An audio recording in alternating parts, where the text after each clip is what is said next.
আসসালামু আলাইকুম। অনেকেই জানতে চান যে আমরা বেঁচে যাওয়া কেক বা বেঁচে যাওয়া ক্রিম দিয়ে আসলে কি করি? আমরা কি পরবর্তীতে আবার সেম জিনিসটাই কাস্টমারদেরকে প্রোভাইড করি কিনা? অনেক সময় দেখা যায় যে কাস্টমার যে শেপ চাচ্ছে বা যে ডিজাইন চাচ্ছে সেখান থেকে কিছু কেকের ছাড় বেঁচে যায়। অনেক সময় দেখা যায় কেকটা চতুর্দিক দিয়ে ভালোভাবে না ফুলে শুধু মাঝখানে একটু উঁচু হয়ে ফুলে যায়। তখন কেকটাকে সমান করার জন্য আমরা কেকটার একটা স্লাইস কেটে নিই। আর থাকলো ক্রিমের কথা, ক্রিম তো অবশ্যই বেশি হবে, কারণ আপনি সব কিছুর মেজারমেন্ট ঠিক রাখতে পারলেও ক্রিমের মেজারমেন্ট কিন্তু একদম ঠিক রাখতে পারবেন না। একটা জিনিস মাথায় রাখবেন, হোমমেড কেক বা হোমমেড ফুড যারা সেল করে তারা কখনো আপনাদেরকে বাসি পুরাতন পচা জিনিস দিবে না। ম্যাক্সিমাম সেলাররা কিন্তু এই কাজ করে। আমি সবার কথা বলবো না, ভালো মন্দ সব জায়গাতেই আছে। আমার যখন কেক বা ক্রিম বেঁচে যায় সেটা দিয়ে আমি মিনি জার রেডি করি। মিনি জার রেডি করা খুবই ইজি, সময় সাপেক্ষ না। আপনার বাসায় যদি কোনো গেস্ট থাকে আপনি গেস্টদেরকেও সার্ভ করতে পারবেন।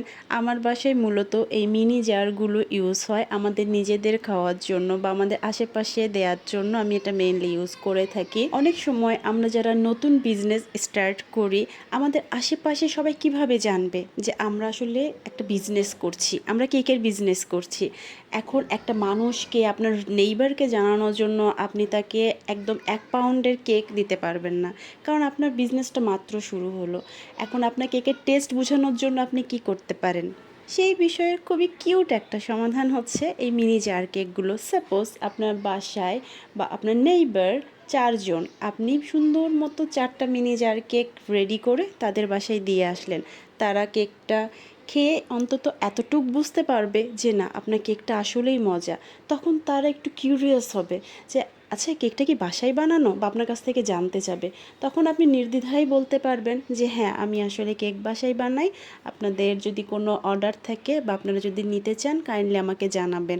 খুব পোলাইটলিভাবে আপনি উপস্থাপন করলেন আপনি কেক বানাচ্ছেন, আপনার নেইবার সেটা জানতে পারলো। তাদের যদি ভালো লাগে তারা নিজেদের ভিতরে আলোচনা করবে। তারা কোনো প্রোগ্রাম বা ওকেশন বা তারা যখন তাদের রিলেটিভ ফ্রেন্ডসদের সাথে কথা বলবে, হঠাৎ কথা উঠলে তাদের মাথায় কাজ করবে, হ্যাঁ আমাদের বাসার পাশেই তো থাকে যে কেক বানায়। আপনার নিজের মার্কেটিংটা অ্যাকচুয়ালি কিন্তু আপনার নিজেকেই করতে হবে। এটা কিন্তু আপনাকে অন্য কেউ করে দিবে না। অন্য কেউ আপনাকে একটা কাজ করে দিবে, সেটা শুধু হচ্ছে আপনার পেজটা বুস্টিং করে দিবে। সেলার কিন্তু আপনি, কেক আপনি বানাচ্ছেন, সেল কিন্তু আপনাকেই করতে হবে। কিছু কিছু ছোটো ছোটো টিপস, মার্কেটিং স্ট্র্যাটেজি ফলো করে আপনি কিন্তু বাজারটা ধরতে পারেন। আর আপনি যদি এগুলো সেল করতে চান, আমি কিন্তু সবচেয়ে একদম বিলিয়ে দেই সেটাও না, আমি এখান থেকে কিন্তু মিনি জার সেলও করি। আমি 25 থেকে 30 টাকা পর্যন্ত রাখি এই মিনি জারগুলো, এবং আলহামদুলিল্লাহ আমার এই জারগুলো খুব সুন্দর চলে, সবাই আগ্রহের সাথে কিনে।